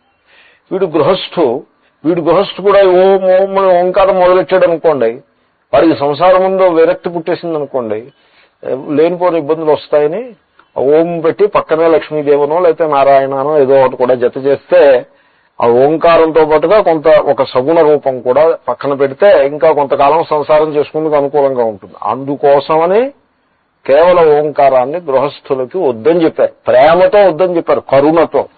ఎందుకంటే పాపం ఏదో గృహస్థుగా ఉన్నాడు, వాడి గృహస్థాశ్రమానికి మనం అడ్డం తగిలినట్టు కాకూడదని చెప్పారు. అంతేగాని ట్యాబు మాత్రం కాదు. యూ హ్యావ్ సర్వులు పరమేశ్వరుని యొక్క సంతానమే. It is your own inheritance. దీనికి ఓంకారం అనేది ఒకళ్ళ సొత్తు ఇంకొకళ్ళ సొత్తు కాకపోవడం అనేది ఏం కాదు. It is the inheritance for every human being. కానీ కొంచెం ఇంకా సంసార బాధ్యతలు అవి ఉన్నవాళ్ళు ఓంకారం వదిలిపెట్టేమని కాదు, కేవలం ఓం వద్దు, ఆ ఓం పక్కన ఏదైనా ఇంకోటి పెట్టుకోండి. ద్వాదశాక్షర మంత్రమో ఓం నమః శివాయ, పంచాక్షరంలో షడాక్షరం అవుతుంది. ఓం లేదే ఏ మంత్రమూ లేదు. ఓం ఉండాలి, అసలు ఓం ఉంటేనే మంత్రం. ఓం పక్కన ఇంకోటి పెట్టుకుంటే ఓం నిర్గుణము, ఆ పక్కన ఉన్నది సగుణము. ఇది రేపు చెప్తాను క్లాసులో. ఓం పూర్ణమదః పూర్ణమిదం పూర్ణాత్ పూర్ణముదచ్యతే పూర్ణస్య పూర్ణమాదాయ పూర్ణమేవావశిష్యతే.